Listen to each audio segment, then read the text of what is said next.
কখনো ভেবেছ তোমার মনে হয় জীবন খুব ছোট, কিন্তু সত্যি হলো জীবন ছোট নয়। আমরা তার অনেক বড় অংশ না বেঁচেই নষ্ট করে দিই। সকালে ওঠো, কাজে ছুটো, তারপর ফোন, তারপর সোশ্যাল মিডিয়া, তারপর অন্যদের সমস্যা, তারপর ভবিষ্যতের চিন্তা। আর দেখতে দেখতে আরেকটা দিন শেষ। তারপর রাতে ভাবো, আজও কিছু বিশেষ করতে পারলাম না। কিন্তু সেনেকার বই on the shortness of life ঠিক এখান থেকে তোমাকে একটা আনকমফোর্টেবল প্রশ্ন করে। জীবন কি সত্যিই ছোট, নাকি আমরাই তাকে ছোট বানিয়ে দিয়েছি? এবার একটা গভীর কথা বোঝো। তুমি টাকা বাঁচানোর জন্য কতটা ভাবো? কোথায় খরচ করতে হবে, কাকে দিতে হবে, কোথায় ইনভেস্ট করতে হবে? কিন্তু সময়, সেটা প্রতিদিন কোনো হিসাব ছাড়াই খরচ হয়ে যাচ্ছে। কারো অ্যাপ্রুভাল পাওয়ার জন্য, অকারণ চিন্তায়, অপ্রয়োজনীয় আর্গুমেন্টে, অন্যদের জীবন দেখতে দেখতে, আর এমন কাজে যার তোমার জীবনের আসল গোলের সাথে কোনো কানেকশনই নেই। আর সবচেয়ে ডেঞ্জারাস কথা, তোমার মনে হয় এখনও তো অনেক টাইম আছে। এই একটা চিন্তা তোমার সবচেয়ে মূল্যবান বছরগুলো চুপচাপ কেড়ে নেয়। এবার ইম্যাজিন করো, যদি তোমার ব্যাঙ্ক অ্যাকাউন্ট থেকে রোজ অল্প অল্প টাকা গায়েব হয়ে যায় আর তোমার পাত্তাও না চলে, তাহলে তুমি কি তাকে ইগনোর করবে? একদম না। কিন্তু যখন রোজের ঘণ্টাগুলো গায়েব হয়, তুমি সেগুলো নোটিস পর্যন্ত করো না। কারণ টাকা হয়তো আবার কামানো যায়, কিন্তু গত হয়ে যাওয়ার সময় কখনো ফিরে আসে না। এই কারণেই on the shortness of life আমাদের টাইমকে শুধু ঘড়ির জিনিস নয়, বরং জীবনের সবচেয়ে মূল্যবান অংশ বোঝা শেখায়। কারণ আসল প্রশ্ন এটা নয় যে তোমার কাছে কত বছর আছে। আসল প্রশ্ন হল, তুমি সেই বছরগুলো নিয়ে কি করছো? এবার একটা পাওয়ারফুল রিয়েলাইজেশন। তুমি প্রতিদিন বিজি থাকতে পারো, তবুও নিজের জীবন বাঁচতে পারো না। মিটিংস, মেসেজেস, কাজ, রেসপন্সিবিলিটিজ আর হাজার হাজার ছোট ছোট জিনিস তোমার পুরো দিন ভরে দিতে পারে। কিন্তু যদি সেগুলোর মধ্যে বেশিরভাগ জিনিস তোমার জন্য আসলেই ইম্পর্ট্যান্ট না হয়, তাহলে তুমি বিজি নও বস, অকিউপাইড। আর এইটাই ফারাক একটা ভরা জীবন আর একটা মিনিংফুল জীবনের মধ্যে। এবার নিজেকে জিজ্ঞেস করো, যদি আজকের পুরো দিন তোমাকে ফিরিয়ে দেওয়া না হয়, তাহলে তুমি কি সেটা সেইভাবেই কাটাতে চাইবে যেভাবে তুমি আজ কাটিয়েছ? কারণ যেদিন তোমার নিজের সময়ের আসল দাম বোঝা যায়, সেই দিন তোমার বুঝতে শুরু হয় যে জীবনকে লম্বা করার আগে তাকে সঠিকভাবে বাঁচা শেখা জরুরি। কিন্তু ঠিক এখানেই আরেকটা গভীর সমস্যা সামনে আসে। তুমি সময় শুধু এই জন্যই হারাও না যে তুমি তাকে ওয়েস্ট করো। তুমি সময় এই জন্যও হারাও কারণ তুমি তাকে ক্রমাগত ফিউচারের নামে পোস্টপোন করতে থাকো। এখন একটু বিজি আছি, পরে আরামে বাঁচব। আগে টাকা কামিয়ে নি, আগে এই কাজটা শেষ হোক, তারপর নিজের জন্য টাইম বের করব। আর এই চক্করে অনেক বছর বেরিয়ে যায়। অন দ্য শর্টনেস অফ লাইফে সেনেকা এই ইলিউশনকে চ্যালেঞ্জ করেন যে মানুষ নিজের প্রেজেন্টকে ছেড়ে ক্রমাগত সেই ফিউচারের জন্য বাঁচতে থাকে যেটা এখনও আসেনি।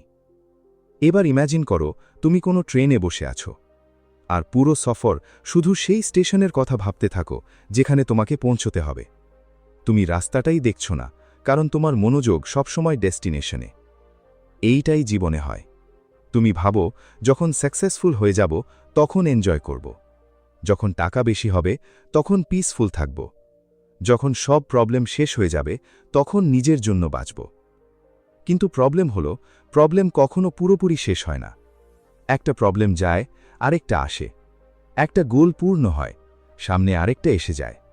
আর যদি তোমার জীবনের প্রেজেন্ট সবসময় ফিউচারের জন্য স্যাক্রিফাইস হতে থাকে, তাহলে একদিন তোমার কাছে মেমোরিজ তো থাকবে, কিন্তু বাঁচার মোমেন্টস খুব কম থাকবে। এবার একটা পাওয়ারফুল রিয়েলাইজেশন।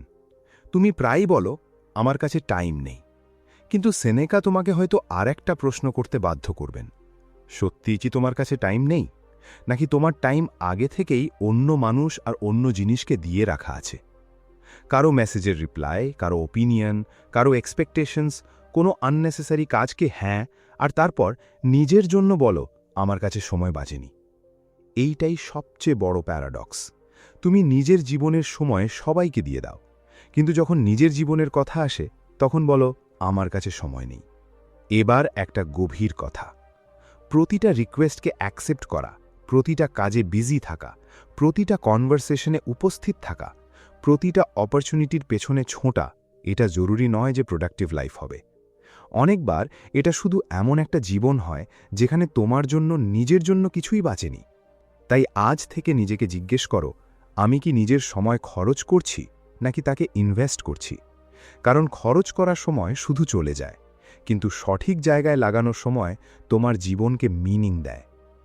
আর যেদিন তুমি নিজের সময়কে অন্যদের প্রায়োরিটিজ থেকে বের করে নিজের সবচেয়ে গুরুত্বপূর্ণ জিনিসের জন্য বাঁচাতে শুরু করবে, সেই দিন তোমার প্রথমবার মনে হবে যে হয়তো জীবন ছোট ছিল না, বস, তুমি তাকে ভুল জায়গায় ভাগ করছিলে। আর এই রিয়েলাইজেশনই তোমাকে জীবনের আরেকটা বড় ট্র্যাপ বুঝতে সাহায্য করে। তোমার সময় শুধু কাজ আর রেসপন্সিবিলিটিস থেকে যায় না, অনেকবার সেটা সেই জিনিসগুলোতে চলে যায় যেগুলোকে তুমি নিজে ইম্পর্ট্যান্ট ভাবোও না। কারোর অ্যাপ্রুভাল চাই, কারোর প্রশংসা চাই, কোনো আর্গুমেন্টে নিজের কথা সঠিক প্রমাণ করতে হবে, কারোর অন্যের জীবন দেখে নিজের জীবন নিয়ে অসন্তুষ্ট হতে হবে, আর তারপর দিনের শেষে তোমার কাছে নিজের জন্য কিছুই বাঁচে না। এবার একটা পাওয়ারফুল কথা বোঝো, প্রতিটা জিনিস যেটা তোমার মনোযোগ নেয় সেটা তোমার জীবনের অংশও নিচ্ছে। তাই যাকে তুমি নিজের মনোযোগ দাও তাকে হালকাভাবে নিও না, কারণ অ্যাটেনশন শুধু অ্যাটেনশন নয়, সেটা তোমার জীবনের সময়। এবার ইম্যাজিন করো, তোমার কাছে শুধু একটা লিমিটেড অ্যামাউন্ট অফ টাইম আছে, আর প্রতিটা মানুষ, প্রতিটা কাজ, প্রতিটা ডিস্ট্র্যাকশন তোমার কাছে এসে বলছে যে আমাকে একটু টাইম দিয়ে দাও। যদি তুমি সবাইকে হ্যাঁ বলতে থাকো, তাহলে শেষে তোমার কাছে নিজের সবচেয়ে জরুরি কাজের জন্য কি বাঁচবে? এই কারণেই on the shortness of life শুধু টাইম বাঁচানোর কথা বলে না, এটা তোমাকে শেখায় যে নিজের জীবনের সময়ের ওপর তোমার অধিকার থাকা উচিত। কারণ যদি তুমি ঠিক না করো যে তোমার সময় কোথায় যাবে, তাহলে অন্য মানুষ ঠিক করে দেবে।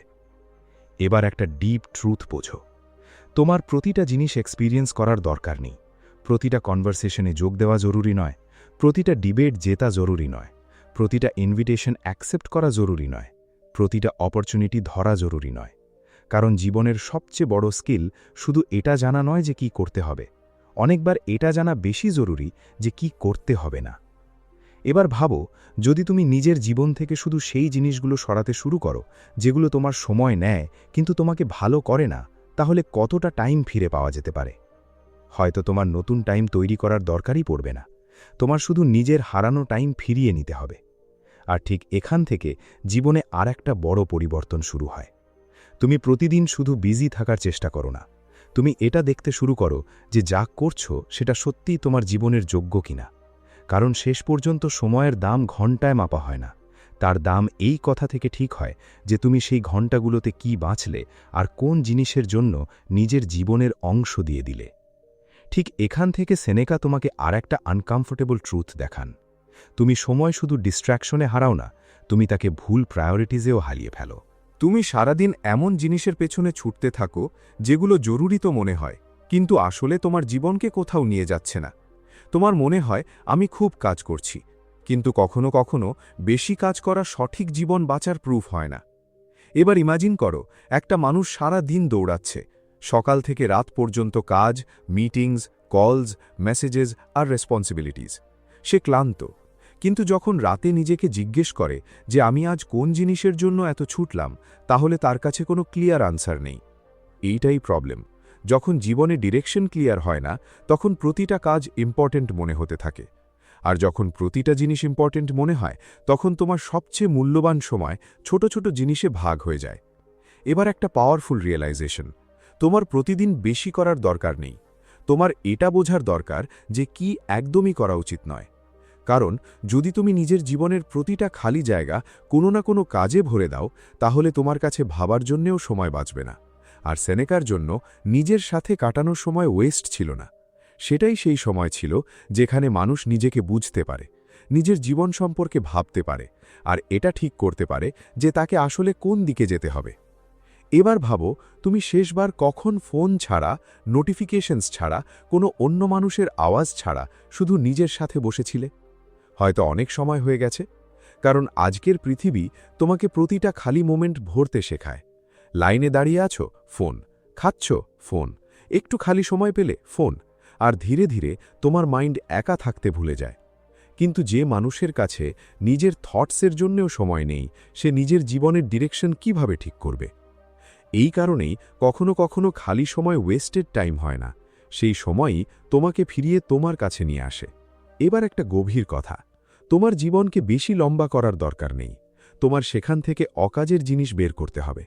কারণ একটা শান্ত, ফোকাসড, মিনিংফুল দিন এমন 10 দিনের থেকে বেশি ভ্যালুয়েবল হতে পারে, যেগুলোতে তুমি শুধু ছুটতে থাকলে।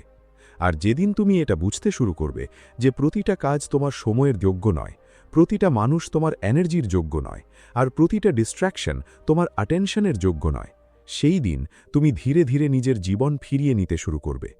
কারণ শেষ পর্যন্ত সময় বাঁচে না, সময় বেছে নেওয়া হয়। আর যখন তুমি নিজের সময়কে বেছে নিতে শুরু করো, তখন আর একটা জিনিস পরিষ্কার দেখা যেতে থাকে। তোমার জীবনে কত কিছু শুধু এই জন্য চলছে কারণ তুমি তাকে কখনো থামিয়ে দেখোনি। পুরনো হ্যাবিটস, পুরনো কমিটমেন্টস, পুরনো ডিস্ট্র্যাকশনস আর এমন সম্পর্ক যেগুলোতে তুমি শুধু এই জন্য আছো কারণ তোমার ছাড়তে কষ্ট হয়। কিন্তু সেনেকার চিন্তা তোমাকে একটা প্রশ্ন করতে বাধ্য করে, তুমি কি নিজের জীবন বাঁচছ নাকি শুধু নিজের জীবনকে ম্যানেজ করছো? কারণ দুটোর মধ্যে খুব বড় ফারাক আছে। ম্যানেজ করতে তুমি বসো, একটা কাজ থেকে আরেকটা কাজে যেতে থাকো, কিন্তু বাঁচতে তুমি থামো, ভাবো আর ঠিক করো যে তোমার জন্য আসলে কি মানে রাখে। এবার ইম্যাজিন করো, যদি তোমার পতা থাকে যে তোমার কাছে আনলিমিটেড টাইম নেই, তাহলে তুমি কি প্রতিটা ছোট কথা নিয়ে নিজের দিন খারাপ করবে? তুমি কি প্রতিটা আর্গুমেন্টকে এত সিরিয়াস নেবে? তুমি কি সেই মানুষদের অ্যাপ্রুভালের পেছনে ছুটবে যাদের হয়তো তোমার জীবনের ডিরেকশনের সাথে কোনো মানেই নেই? হয়তো না। কারণ যখন মানুষের নিজের মর্টালিটি মনে থাকে, তখন প্রায়োরিটিজ নিজে থেকেই পরিষ্কার হতে থাকে। এইটাই অন দ্য শর্টনেস অফ লাইফের সবচেয়ে পাওয়ারফুল কথাগুলোর মধ্যে একটা। মৃত্যু সম্পর্কে ভাবা লাইফকে ডিপ্রেসিং বানানোর জন্য নয়, বরং লাইফের ভ্যালু বোঝানোর জন্য। কারণ যে জিনিসের শেষ হওয়ার অনুভূতি হয়, আমরা তার দাম বেশি বুঝি। এবার একটা ডিপ ট্রুথ, তুমি প্রায়ই বলো আমার কাছে টাইম নেই, কিন্তু হয়তো আসল প্রবলেম এটা যে তুমি নিজের টাইম অনেকগুলো এমন জিনিসকে দিয়ে রেখেছ যেগুলো তোমার ফিউচারকে কোনো ভ্যালু দিচ্ছে না। তুমি অন্যদের কাজের জন্য অ্যাভেলেবল, কিন্তু নিজের গোলসের জন্য না। তুমি সবার মেসেজের জবাব দাও, কিন্তু নিজের মাইন্ডের আওয়াজ ইগনোর করে দাও। তুমি অন্যদের প্রায়োরিটিস পূরণ করতে থাকো আর তারপর বলো আমার কাছে নিজের জন্য টাইম নেই। এবার ইম্যাজিন করো, যদি আজ থেকে তুমি প্রতিদিন সকালে শুধু একটা প্রশ্ন করো যে আজ আমি নিজের সবচেয়ে মূল্যবান সময় কোন জিনিসকে দেব, তাহলে তোমার ডিসিশনস বদলাতে থাকবে। তুমি প্রতিটা রিকোয়েস্টকে সাথে সাথে অ্যাকসেপ্ট করবে না, প্রতিটা নোটিফিকেশনকে ইম্পর্ট্যান্ট ভাববে না, প্রতিটা অপরচুনিটির পেছনে ছুটবে না। কারণ এবার তোমার পতা থাকবে যে প্রতিটা হ্যাঁর পেছনে তোমার জীবনের কিছু অংশ চলে যাচ্ছে। আর এই বোঝাপড়াই তোমাকে নিজের সময়ের মালিক বানায়। কারণ শেষ পর্যন্ত যে মানুষ নিজের সময়ের দাম বুঝে নিয়েছে, সে নিজের জীবনের দাম বুঝে নিয়েছে। আর হয়তো এইটাই সেই রিয়েলাইজেশন যার তোমার সবচেয়ে বেশি দরকার। কারণ তুমি নিজের জীবনকে একদিনে নষ্ট করো না, তুমি তাকে ছোট ছোট জিনিসে প্রতিদিন অল্প অল্প করে হারাও। 5 মিনিটের আননেসেসারি স্ক্রোলিং, 1 ঘন্টার অকারণ চিন্তা, এমন কোনো মানুষকে প্রুভ করার চেষ্টা যার তোমার পরিশ্রমে কোনো ফারাক পড়ে না। আর তারপর তুমি ভাবো আমার কাছে টাইমই নেই। কিন্তু টাইম ছিল বস, তুমি তাকে চিনতে পারোনি। এবার আজ থেকে যখনই তুমি কোনো কাজ করতে যাচ্ছ, এক মুহূর্ত থেমে নিজেকে জিজ্ঞেস করো, আমি কি নিজের জীবনের এই অংশ সত্যিই এটাকে দিতে চাই? যদি উত্তর হ্যাঁ হয়, তাহলে পুরোপুরি করো। যদি উত্তর না হয়, তাহলে তাকে ছাড়তে ভয় পেও না। কারণ ফোকাসড লাইফের মানে প্রতিটা জিনিস করা নয়, ফোকাসড লাইফের মানে হলো শুধু সেটাই করা যেটা সত্যিই মানে রাখে। এবার ইম্যাজিন করো, যদি তুমি পরের 1 বছর পর্যন্ত নিজের টাইম কনশাসলি বেছে নিতে শুরু করো। কম ডিস্ট্র্যাকশনস, কম আননেসেসারি কমিটমেন্টস, কম কম্প্যারিজন, কম মিনিংলেস কনভারসেশনস, আর বেশি টাইম নিজের কাজের জন্য, নিজের মানুষদের জন্য, নিজের হেলথের জন্য, নিজের শেখার জন্য আর নিজের জন্য। তাহলে 1 বছর পর তোমার জীবন কতটা আলাদা হতে পারে? হয়তো তোমার কাছে বেশি ঘন্টা থাকবে না, কিন্তু তোমার ঘন্টাগুলো বেশি মিনিংফুল হবে। আর এইটাই ডিফারেন্স একটা বিজি লাইফ আর একটা মিনিংফুল লাইফের মধ্যে হয়। On the shortness of life তোমাকে এটাই মনে করিয়ে দেয় যে জীবন ছোট নয়, আমরা তার অনেক বড় অংশ সেই জিনিসগুলোতে খরচ করে দিই যেগুলোর আমাদের জীবনে কোনো বাস্তব গুরুত্ব নেই। তাই আজ থেকে টাইম বাঁচানোর চেষ্টা করো না, টাইমকে সঠিক জায়গায় লাগাতে শুরু করো। প্রতিদিন একটু কম ছুটো, একটু কম রিয়্যাক্ট করো, একটু কম কনজিউম করো, আর একটু বেশি কনশাসলি বাঁচো। কারণ শেষ পর্যন্ত তোমাকে নিজের জীবনের দৈর্ঘ্য মনে থাকবে না, তোমার মনে থাকবে যে তুমি তাকে কিভাবে বাঁচলে। আর যদি এই পুরো কথাতে তোমার নিজের জীবনের এমন কোনো অংশ দেখা যায় যেখানে তোমার টাইম ক্রমাগত ওয়েস্ট হচ্ছে, তাহলে আজই তাকে বদলানো শুরু করো। একটা ডিস্ট্র্যাকশন হটাও, একটা আননেসেসারি কমিটমেন্ট ছাড়ো, একটা জরুরি কাজ শেষ করো আর নিজের জন্য একটু সময় বাঁচাও। কারণ হয়তো তোমার নতুন জীবনের দরকার নেই, তোমার বাস নিজের বর্তমান জীবনকে সঠিক জায়গায় দিতে শেখা দরকার। যদি এই ভিডিও তোমাকে শুধু কিছু নতুন জানানোই নয়, বরং তোমাকে নিজের সময় সম্পর্কে ভাবতে বাধ্য করেছে, তাহলে এটাকে লাইক করো। কারণ হয়তো তোমার একটা লাইক এমন কোনো মানুষের কাছেও এই কথা পৌঁছে দেবে যে প্রতিদিন এটাই বলছে, আমার কাছে টাইম নেই। আর যদি তুমি এমন বইগুলোর উইজডম সরাসরি আর প্র্যাকটিক্যালভাবে নিজের জীবনে নামাতে চাও, তাহলে চ্যানেলটা সাবস্ক্রাইব করে নাও। কারণ এখানে আমাদের উদ্দেশ্য তোমাকে শুধু বইয়ের সামারি দেওয়া নয়, বরং সেই আইডিয়াগুলোকে তোমার রিয়েল লাইফের চিন্তার অংশ বানানো। আর কমেন্টে শুধু একটা জিনিস লেখো, আমি নিজের সময় কোথায় ওয়েস্ট করি?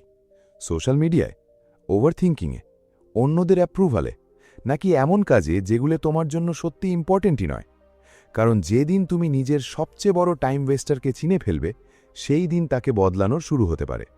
আর যদি অন দ্য শর্টনেস অফ লাইফকে তুমি পুরো গভীরতা থেকে বুঝতে চাও, তাহলে এই বইটা অবশ্যই পড়ো। কিন্তু এটাকে শুধু আরেকটা সেলফ হেল্প বুক ভেবে খোলো না, এটাকে এমনভাবে খোলো যেন কেউ তোমাকে প্রথমবার তোমার জীবনের সবচেয়ে দামি জিনিসের দাম বোঝাতে যাচ্ছে। এই বইয়ের লিঙ্ক ডিসক্রিপশনে তোমার অপেক্ষা করছে। সেটা খোলো আর কয়েক ঘন্টার জন্য নয়, নিজের পুরো জীবনের পার্সপেক্টিভের জন্য পড়ো। কারণ বই শেষ হয়ে যাবে, কিন্তু যদি এর একটা কথাও তুমি সত্যিই নিজের করে নাও, তাহলে হয়তো তোমার সময় দেখার পদ্ধতি চিরকালের জন্য বদলে যাবে। আর শেষে বস, এতটুকু মনে রেখো, টাকা ফিরে আসতে পারে, সুযোগ ফিরে আসতে পারে, অনেক জিনিস আবার পাওয়া যেতে পারে, কিন্তু যে সময় চলে গেছে সেটা কখনো ফিরে আসে না। তাই সময়কে শুধু কাটায়ও না, তাকে বাঁচো। কারণ তোমার জীবন কোথাও ভবিষ্যতে শুরু হওয়ার নয়, তোমার জীবন এখনই চলছে। আর প্রতিটা পার হয়ে যাওয়া মুহূর্ত তোমার জীবনের একটা অংশ চিরকালের জন্য নিজের সাথে নিয়ে যাচ্ছে।